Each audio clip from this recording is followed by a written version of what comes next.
பிளைஸ் pascal இவர் யாரும் தெரியுமா? ஒரு அறிவியல் ஆராய்ச்சியாளர். 17ஆம் நூற்றாண்டுல வெற்றிடம் அதை குறித்த கண்டுபிடித்தவர் அவர் ஒரு காரியத்தை எழுதுகிறாரு. There is a God shaped vacuum in the heart of every man. ஒவ்வொரு மனிதனுடைய இதயத்திலும் கடவுள் வடிவிலான ஒரு வெற்றிடம் உள்ளது. அதை எந்த படைக்கப்பட்ட பொருளாலும் நிரப்ப முடியாது. இன்னைக்கு மனுஷன் என்ன செய்யறான்? அநேக காரியங்களை தேடி போறான். இதுல கிடைச்சா நமக்கு ஒரு மன திருப்தி கிடைச்சிருமா, அதை செய்தா நமக்கு ஒரு திருப்தி கிடைச்சிருமா, தேடிக்கொண்டே போகிறான். கிறிஸ்து இயேசுவின் மூலமாய் வெளிப்பட்ட சிருஷ்டிகராகிய தேவனால் மாத்திரமே அதை நிரப்ப முடியும்.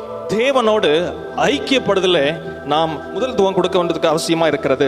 இந்த நன்மைக்கும் தீமைக்கும் இடையே நடக்கிற இந்த போராட்டத்திலே துரைத்தனங்களோடும் அதிகாரங்களோடும் இப்பிரபஞ்சத்தின் அந்தகார லோகாதிபதிகளோடும் போராடுவதற்கு நமக்கு பலன் வேண்டும் என்று சொன்னால் மேலோக தொடர்பில் பலப்படுதல் அவசியமானதாக இருக்கிறது. எபேசியர் 6:12 அப்போஸ்தலனாகிய பவுல் மிக அழகாக எழுதுகிறார்.